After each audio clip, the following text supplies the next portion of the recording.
जय हिंद।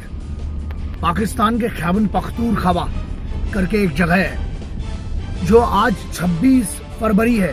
14 फरवरी का पुलवामा अटैक सबको याद है दोस्तों। सबसे बड़ी बात है इसमें कुछ नहीं, अब देखना इस पे बहुत सारी राजनीति और बहुत सारी चीजें होंगी, लेकिन जैश ए मोहम्मद और लश्कर तैयबा के बालकोट, चकौटी, मुजफ्फराबाद, बालकोट, चकौटी, मुजफ्फराबाद, ये 3 जगह जहां पर इनके बड़े गढ़ बना के रखे हुए थे पाकिस्तान की। कहां पर, फिर से सुन लो, खैबर पख्तूनख्वा करके एक जगह है, वहां पर अंदर घुसकर हिंदुस्तानी एयरफोर्स की, जिसको हम कह सकते हैं कि वेस्टर्न एयर कमांड जो है, इंडियन एयरफोर्स की वेस्टर्न एयर कमांड ने इसको कोऑर्डिनेट किया। इसके बाद सुबह 3:31 पर, और एक बड़ी बात यह है कि आज 13वीं है, 13 दिन हुए हैं, आज 13वीं है उन शहीदों की जिनकी इन लोगों ने 350 किलो का असले से चीथड़े किए थे। यहां पर आतंकवादी हमला किया था जैश ए मोहम्मद ने। अब इस पे है ना, सबसे बड़ी टेक्निकल क्या बात है, इस पर नकारी भी जा सकती हैं चीजें, बहुत कुछ होगा, लेकिन बालकोट, चकौटी, मुजफ्फराबाद ये तुम्हारी जगह है, ये तो एक्सेप्ट करेंगे पाकिस्तानी। इसका लगभग सुबह सुबह इनके जो मेजर जनरल आसिफ गफूर हैं, इनके मेजर जनरल आसिफ गफूर, उनने एक ट्वीट किया कि एयरफोर्स आई, मतलब बौखला गए थे, पगला गए थे ना। फिर उसके बाद बोलते हैं 9 बजे की कुछ नहीं हुआ। देखो ऐसा ये सब चलता रहेगा, ये जो है ना, ये कहानी ये है और ये चलती रहेगी, लेकिन सबसे इसके पीछे टेक्निकल क्या है ना, वो उस पर समझ में आएगा आपको। आज सुबह सुबह 3:31 पर एयरफोर्स के हमारे फाइटर जेट्स जो है मिराज 2000, राइट, 12 के 12 अंदर घुसे। इनने 350 किलो मारा था, कम से कम 1000 किलो इनके ऊपर बॉम्ब गिरा के आए, 1000 किलो के। और ये जो बड़ी बात है, अगर ऐसा कुछ नहीं है तो कला शाह महमूद कुरैशी जो इनके फॉरेन मिनिस्टर है, उसने क्यों अफरा तफरी में इतनी बड़ी कॉन्फ्रेंस बुलाना पड़ी, क्यों कॉन्फ्रेंस बुलाना पड़ी फिर अफरा तफरी में इतनी बड़ी, पहली चीज।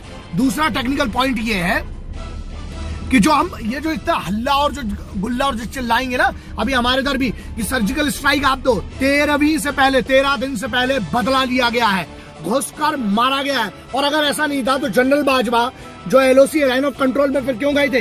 जनरल बाजवा इसलिए गए थे ये बताने के लिए, अपने ट्रूप्स को अलर्ट करने के लिए। अच्छा, जब हमारे इधर से जब मिराज घुसे हुए हैं, फाइटर जेट्स जब 12 अंदर घुसे थे, तो F-16 ने रिटेलिएट करने की कोशिश की, घंट कुछ नहीं कर पाए। और अब चाहे कुछ भी बोल लो, एक बात सुनो, अब चाहे कुछ भी बोल लो, बट यस 350 किलो का, कम से कम 1000 किलो का बारूद। और ये जो बहुत बड़ी बड़ी बात करते हैं ना पाकिस्तान की कुछ लौंडे लपाड़ी हैं, या जो क्यों बे आप बोलते हो कि जैश ए मोहम्मद से तुम्हारा कोई लेना देना नहीं है। अच्छा, तो वो उधर पे आके हाफिज सईद पर काहे को रोता रहता है तुम्हारे चैनल पे आके? हाँ, अजहर मसूद काहे को चिल्लाता रहता है, मसूद अजहर तुम्हारा मौलाना। अरे बात तो ये अपने नाम के आगे मौलाना लगाए, तुमने मौलानों की भी बेइज्जती करी रखी हुई है। So the technical point is this कि तुमको घुसकर तुम ठुक चुके हो, इसके बाद तुम अब टेक्निकलिटी में कुछ भी कर लो। 13 दिन भी नहीं हुए, हमारे हिंदुस्तान में 13 भी बोलते हैं, इन बच्चों की 13वीं भी नहीं हुई, इन सिपाहियों की, और तुम ठोके जा चुके हो, तुम्हारे घर में घुस के अंदर मारा। सबसे बड़ी बात क्या है, जैश ए मोहम्मद और लश्कर तैयबा का जो तुम्हारे हेडक्वार्टर्स है ना, जो तुम्हारे कमांड सेंटर है, उसमें घुस के मारा है। और अब तुम कुछ भी करते रहो, उससे कोई फर्क नहीं पड़ने वाला है। अब आप आओगे, बनी बात है कि हाँ वो तो एयरफोर्स आई थी। अच्छा, अब तुम इल्जाम लगा रहे हो हिंदुस्तानी एयरफोर्स पे कि लाइन ऑफ कंट्रोल का उल्लंघन किया। अबे जब से बनी है ना, जब से तुम लोगों ने हजारों बार घुसा है। और हिंदुस्तानी फौज, मेरी एक लाइन याद रखो, और अब बोल रहा हूँ, पाकिस्तान के नॉर्मल आदमी से ना कभी प्रॉब्लम थी ना कभी होगी। वहां पर भी बच्चे हैं, वहां पर भी मासूम है, वहां पर भी बुजुर्ग है। ये तो हिंदुस्तानी आर्म्ड फोर्सेस की एथिक्स है लल्ला, कि घुस के, अगर घुसी थी ना एयरफोर्स तो चीथड़े भी उड़ा के सकती थी, ठीक है। और तुम जो ये बोलते रहते हो न्यूक्लियर, अबे तुम सोचोगे ना, इतनी देर में हिंदुस्तानी फौजें ठोक चुकी होंगी। लेकिन हिंदुस्तानी फौज की, इंडियन आर्म्ड फोर्सेस की एथिक्स से वो कभी भी मासूम और मजलूमों पर हाथ नहीं चलाती, हथियार नहीं चलाती है। सो जो तुम ये कर रहे हो, अब एक बात बताओ, जो तुम नकार दोगे, अगर तुम्हारे नकारने से इसलिए कुछ नहीं होने वाला है क्योंकि तुमने फिर रिटेलिएट क्यों किया। और सैटेलाइट इमेजेस से लेके सब कुछ बड़ी क्लैरिफाई करती है कि जिन जिन एरियाज में जैश ए मोहम्मद और लश्कर तैयबा के कमांड सेंटर्स थे, वहीं पर हमला किया गया। कोई बनी बात है, सिविलियंस को अगर मारना होता, इंडियन एयरफोर्स को अगर घुसना होता, सिर्फ एक मिराज या एक सुखोई की बात करें ना, अंदर घुसेंगे तो फाइटर जेट ना चीथड़े उड़ाते हुए भी जा सकते थे। F-16 आपकी कुछ नहीं कर पाई है, and you have this thing on record. मानो चाहे ना मानो, तुम्हारा तो ऐसा है ना कि तुम तो पालते आए हो और पाकिस्तान को जो टेररिज्म की जो बात करते हो, जो आईएसआई की हम जो बात कर रहे हैं, जो इनके टेररिस्ट ऑर्गेनाइजेशन है तुमने जो पाल के रखी है यार, तुमको, तुम्हारे लिए भी नासूर है, तुमको भी पता है। और अब सबसे बड़ी बात यह है कि अब हमारे तक बात बड़ी ये नहीं है, मैटर क्या है वो सुनो। मैंने एक लाइन लिखी तो तुम्हें बहुत जल्दी समझ में आना चाहिए। जितने आतंक के सरगना बैठे हुए ना, अपने आप को बड़ा जो बाप समझ के रखते हो तुम लोग बे, सुनो, हिंदुस्तानी फौज की एक, मैंने अपनी इंडियन आर्म्ड फोर्सेस की तरफ, मैं एक सामान्य भारतीय होने के नाते, मैं एक आम हिंदुस्तानी होने के नाते, ये मेरा आपके लिए एक लाइन लिखी, सुन लो कि सुनो बे आतंकियों, और सुनो बे तुम जैसे गद्दार और भड़ुओं, तुम्हारे जो सर है ना बे, वो हिंदुस्तानी फौज की अमानत है। जो तुम्हारे धड़ों पर जो तुम्हारे सर है, वो हिंदुस्तानी फौज की अमानत है। जिस दिन चाहेंगे साले कराची इस्लामाबाद से काट के ले आएगी फौज। वो हुआ है, घुस के मारा है। अब तुम लल्ला कुछ भी करते हो, इससे घंट कोई फर्क नहीं पड़ने वाला है।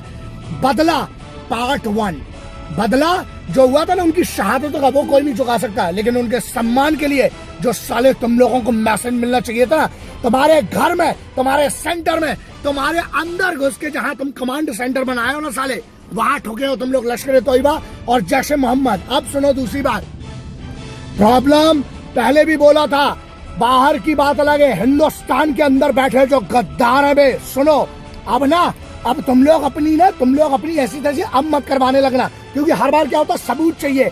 अबे साले, तुम्हारी अम्मा ने बताया तुम्हें, जो तुम्हारा बाप है उसका डीएनए टेस्ट करवाया तुमने, या कुछ जो सबूत मांगने आ जाएंगे उनके लिए पहले एडवांस में मैं जवाब दे रहा हूँ। एक बात बताओ बे, तुम हो किसकी तरफ? तुम हिंदुस्तानी फौज की तरफ है, हिंदुस्तान की आवाम की तरफ हो, शहीदों की परिवार की तरफ हो, कि साले तुम पाकिस्तान की उन बाप आकाओं के साले यहाँ पर एजेंट बैठे हुए?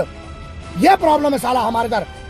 जो हिंदुस्तान की तरफ से जो भी आकर बाप लोग आ जाएंगे ना, जो अभी बात करने के लिए, सुनो बहुत क्लियरली, तुम साले भड़ुओं को ना जहां मेरा चप्पल पड़ना चाहिए। और भारत में एक लॉ, मैं फिर से अपील करता हूं, हिंदुस्तान में एक ऐसा लॉ बनना चाहिए, जो भी हिंदुस्तान की तरफ से खबरी करे, गद्दारी करे, उसको पब्लिक में गोली मारो लटका के, तब, वरना। और एक मिनट, कश्मीर चिल्लाते रहते हो। यस, एक साल ये जितने ह्यूमन राइट्स एक्टिविस्ट हैं सबको चुप करवा दो जरा, एक साल हिम्मत करवा दो न्यूज चैनल जिनको साले आतंकवादी मासूम रखते हैं। अबे एक साल तो बहुत दूर है, एक दिन 24 घंटे के अंदर ना फौज अगर अपनी पे आ गई, पूरे जम्मू कश्मीर में ना बॉम्ब की बात ना, कोई मोबाइल में भी बॉम्ब लिखने से पहले उसकी फटेगी फौज अपनी पे। प्रॉब्लम क्या होती है, हमारे इधर के गद्दार खड़े हो जाते हैं। इसलिए दोस्त, हम सबको इकट्ठा मिलना पड़ेगा, हम सबको अपने सिपाहियों की शहादत की इज्जत करना पड़ेगी। और आज जो बदला हुआ है ये पार्ट 1 है। पाकिस्तान की आम आवाम से ना कभी कोई प्रॉब्लम थी, ना मासूम बच्चों से, ना मजलूमों से, ना बुजुर्गों से, ना औरतों से, लेकिन जो ये गद्दार हैं, जो हिंदुस्तान पर हमला कराते हैं और हिंदुस्तान के बच्चों को मार रहे हैं बगैर युद्ध के समय पे, तुमसे जब जहां जो काटते बने ना, हिंदुस्तान फौज अब आ गई है। And I respect the western commands operation which has been taken, and now it's whatever you can do that. It's an open challenge from a common Indian. Reason is that because I have full faith in my Indian armed forces and I believe that you buggers can do nothing. तुम्हारे तो घर में घुस के मार दिया बे, आप क्या बड़ी बड़ी बातें कर रहे हैं?